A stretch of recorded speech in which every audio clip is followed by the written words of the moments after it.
Hello नमस्कार दोस्तों, स्वागत है आपका आज के मुख्य समाचारों में। यहाँ आपको देखने को मिलेगी सुबह से शाम तक की ताज़ा खबरें ब्रेकिंग न्यूज़ अपडेट के रूप में।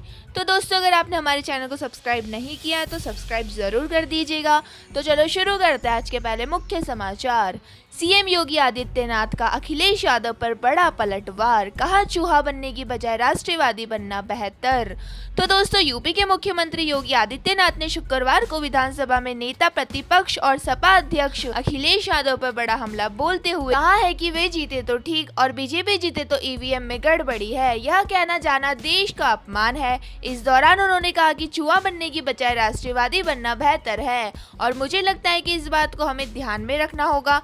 यही नहीं, सीएम योगी ने विधानसभा सत्र के 5वें दिन राज्यपाल के अभिभाषण पर धन्यवाद प्रस्ताव पर चर्चा के दौरान अपने भाषण में राज्य सरकार की उपलब्धियों का जिक्र करते हुए नेता प्रतिपक्ष अखिलेश यादव पर खूब तंज कसा है। इसी के साथ दोस्तों, सीएम योगी ने कहा है कि आज जब आप समाजवादी की बात करते हैं, समाजवादी की जो स्थिति देखते हैं तो लोगों को लगता है कि यह अस्वाभाविक है, अप्राकृतिक है, अमानवीय हो गया है। लोग इसे स्वीकार करने को तैयार नहीं है। सही कहूँ तो पूरा देश राम राज्य का पक्षधर बन गया है। राम राज्य यह कोई धार्मिक व्यवस्था नहीं है।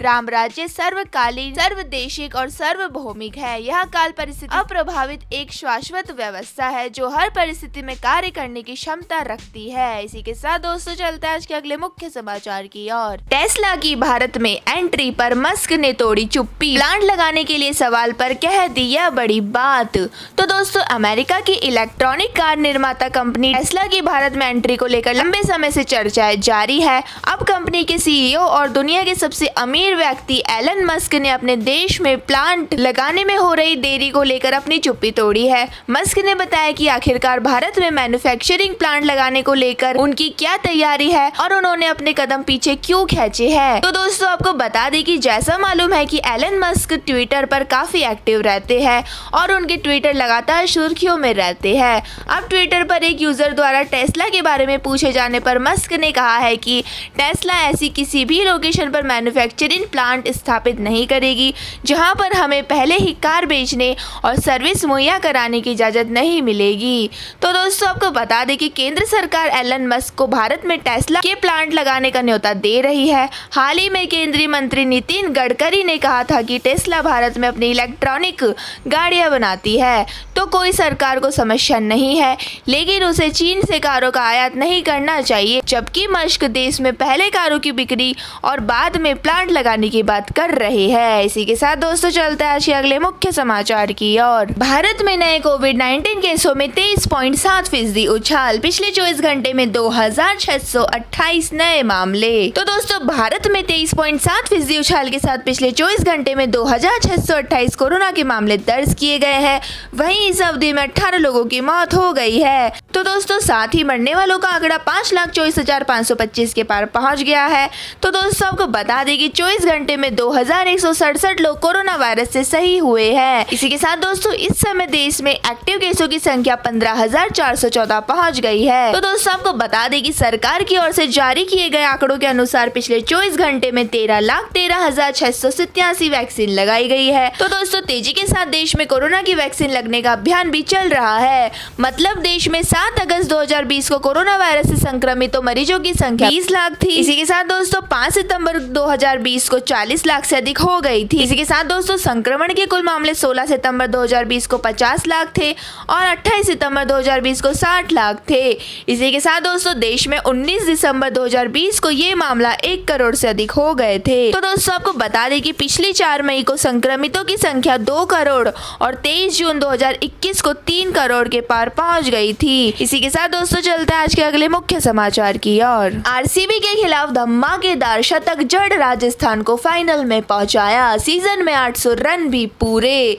तो दोस्तों, गुजरात के खिलाफ क्वालिफायर 1 गवा चुकी राजस्थान रॉयल के सामने रॉयल चैलेंजर्स बेंगलुरु की टीम थी। क्वालिफायर 2 जीतने वाली टीम फाइनल में जगह बनाती है। इस महत्वपूर्ण मुकाबले में ऑरेंज कैप होल्डर बटलर ने रंग जमा दिया। तो दोस्तों, आरसीबी के 158 के टारगेट के सामने बटलर ने 60 गेंद पर नाबाद 106 रन बनाए।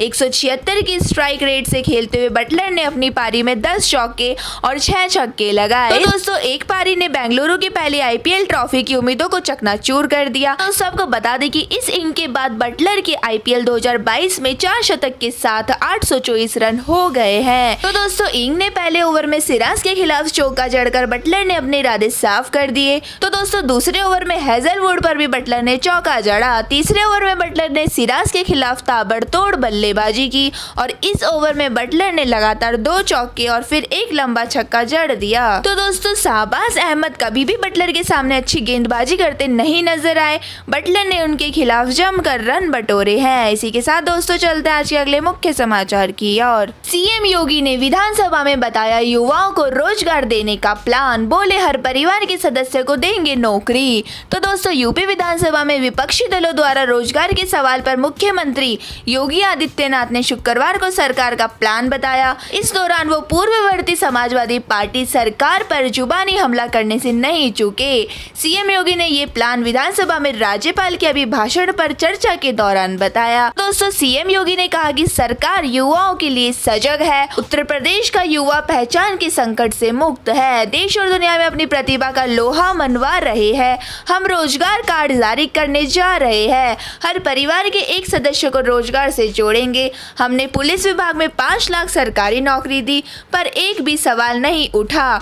योग्यता के आधार पर पारदर्शी तरीके से चयन हुआ। प्रदेश में 1 करोड़ 61 लाख युवाओं को रोजगार उपलब्ध कराने के साथ 60 लाख स्वरोजगार का भी सृजन हुआ है। तो दोस्तों आपको बता दें कि बीजेपी ने विधानसभा चुनाव में अपना 130 वादों का संकल्प पत्र जारी किया था। अब बीजेपी ने अपने संकल्प पत्र के 97 वादों को बजट में जगह दी है। उसमें एक प्रमुख हर परिवार के एक सदस्य को स्वरोजगार और रोजगार देने का था, जिसको लेकर सीएम योगी आदित्यनाथ ने अपना प्लान बताया है। इसी के साथ दोस्तों चलते हैं आज के अगले मुख्य समाचार की ओर। पाकिस्तान के कई शहरों में पेट्रोल खत्म, एटीएम में पैसे नहीं। श्रीलंका की तरह भुखमरी की दहलीज पर है पाक। तो दोस्तों पूर्व पाकिस्तानी क्रिकेटर मोहम्मद हफीज ने हाल ही में ट्विटर पर लिखा कि लाहौर में पेट्रोल पंप में ना तेल है और ना ही एटीएम में पैसे है। इससे पाकिस्तान के आर्थिक संकट को लेकर नई चर्चा शुरू हो गई है। तो दोस्तों माना जा रहा है कि पाकिस्तान एक बड़े आर्थिक संकट का सामना कर रहा है। इस संकट के बीच पाकिस्तान की शहबाज शरीफ सरकार ने एक ही झटके में डीजल पेट्रोल के दाम में 30 रुपए लीटर तक बढ़ाकर आम आदमी पार्टी की हालत पतली कर दी है। तो दोस्तों बढ़ती महंगाई, रिकॉर्ड तोड़ तेल की कीमत, अस्थिर राजनीतिक माहौल, पिछले कई महीनों से अपनी खस्ता हालत अर्थव्यवस्था को संभालने में जुटा पाकिस्तान इसमें कामयाब होता नहीं दिख रहा है। तो दोस्तों इससे दुनिया के सबसे ज्यादा आबादी वाले देशों में से एक और भारत के इस पड़ोसी देश के सामने श्रीलंका की तरह आर्थिक संकट के दलदले में फंसने की आशंका गहरा रही है। इसी के साथ दोस्तों चलते आज के अगले मुख्य समाचार की ओर। भारत को फिर झेलना पड़ सकता है बड़ा कोयला संकट, हो सकती है भयानक बिजली कटौती। तो दोस्तों मौजूदा वित्तीय वर्ष 2022-2023 की दूसरी तिमाही यानी सितंबर में समाप्त होने वाली तिमाही के दौरान भारत को कोयले की व्यापक कमी का सामना करना पड़ सकता है, क्योंकि तब बिजली की मांग अधिक होने की उम्मीद है। रॉयटर्स के मुताबिक बिजली मंत्रालय की एक आंतरिक कमेटी ने अपनी रिपोर्ट में ये बात कही है, जिसे रॉयटर्स ने देखा है। इससे देश में व्यापक बिजली कटौती का खतरा बढ़ गया है। तो दोस्तों ऐसी आशंका जताई जा रही है कि जुलाई सितंबर की तिमाही में मांग के मुताबिक कोयले की आपूर्ति में 42.5 मिलियन टन की कमी आ सकती है। यह कमी पिछले संकट से 15% ज्यादा हो सकती है। तो दोस्तों जब बिजली की अधिक मांग के कारण कमी उत्पन्न हुई थी, ये गंभीर पूर्वानुमान भारत में ईंधन की कमी को ऐसे वक्त में दर्शा रहा है जब पिछले 38 वर्षों में देश में बिजली वार्षिक मांग में सबसे तेजी बढ़ोतरी देखी जा रही है। और दोस्तों रूस और यूक्रेन युद्ध की वजह से कोयले की आपूर्ति में कमी आई है और कोयले की वैश्विक कीमतें रिकॉर्ड स्तर पर बनी हुई है। इसी के साथ दोस्तों भारत ने इन परिस्थितियों के हाल के दिनों में बिजली संयंत्रों पर कोयले का आयात बढ़ाने के लिए दबाव बढ़ा दिया है और चेतावनी दी है कि अगर बिजली से आयात कर अपने कोल इन्वर्टर नहीं बनाते हैं तो घरेलू रूप से खनन किए गए कोयले की आपूर्ति में कटौती की जाएगी। इसी के साथ दोस्तों चलते हैं आज के अगले मुख्य समाचार की ओर। गुजरात विधानसभा चुनाव, पीएम मोदी आज फिर भरेंगे हुंकार, पाटीदारों के बीच मेगा रैली को करेंगे संबोधित।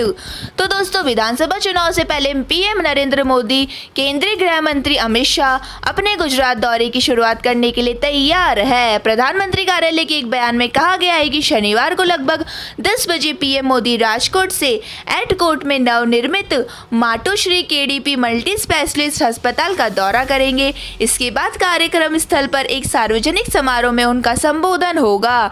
इसके बाद शाम करीब 4 बजे प्रधानमंत्री मोदी गांधीनगर महात्मा मंदिर में सहकार से समृद्धि विषय पर विभिन्न सहकारी संस्थाओं के नेताओं के सेमिनार को संबोधित करेंगे। तो दोस्तों, आपको बता दें कि पीएम मोदी इफ्को कोलल में बने नैनो यूरिया संयंत्र का भी उद्घाटन करेंगे। इसी के साथ दोस्तों, चलते हैं आज के अगले मुख्य समाचार की ओर। बीजेपी ने तैयार की लिस्ट, राधा मोहन दास और आरपीएन सिंह को भेज सकती है राज्यसभा। तो दोस्तों, यूपी से राज्यसभा के लिए इस बार बीजेपी की तरफ से चौंकाने वाले नामों का ऐलान हो सकता है। तो दोस्तों, बीजेपी कैंप से कुछ इसी तरह के संकेत मिल रहे हैं कि पार्टी ने राधा मोहन दास अग्रवाल को बलिदान के बदले इनाम देने का मन बना लिया है। वहीं कांग्रेस छोड़कर बीजेपी में शामिल होने वाले आरपीएन सिंह को भी पार्टी राज्यसभा में भेज सकती है।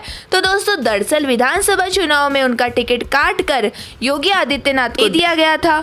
योगी पहली बार विधानसभा का चुनाव लड़े, गोरखपुर शहर से विधायक बने और लगातार दूसरी बार यूपी के मुख्यमंत्री बन गए। तो दोस्तों, राधा मोहन दास अग्रवाल इस सीट से लगातार 4 विधायक रहे, लेकिन योगी के लिए बीजेपी ने उनका टिकट काट दिया। तो दोस्तों, यह थे आज के मुख्य समाचार। हमारी वीडियो को ज्यादा से ज्यादा लाइक करें, शेयर करें और कमेंट करके जरूर बताएं आपको हमारी वीडियो कैसी लगती है। धन्यवाद। जय हिंद।